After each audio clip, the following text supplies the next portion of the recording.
Ngayong araw, magluluto ako ng fried chicken. Naglagay nga lang ako ng bawang pang marinate sa chicken. Sunod naman no, nilagyan ko na ng pamintang powder. Pagkatapos ay asin. At pagkatapos nga no, nilagyan ko na rin siya ng harina. Hindi na nga ako nagamit ng crispy fry pag nagpiprito ng fried chicken. Kung pwede naman ako na yung magtimpla, di ba? Magluluto tayo ng fried chicken for today's lunch. Bigyan naman tong batang to. Baby, say hi!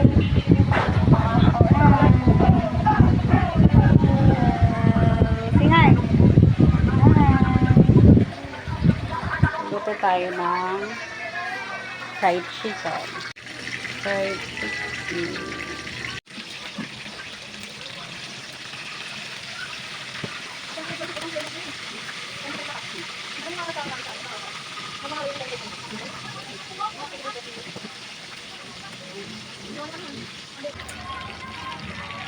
Nagisa na nga din pala ako dito ng munggo para may kapartner yung fried chicken natin.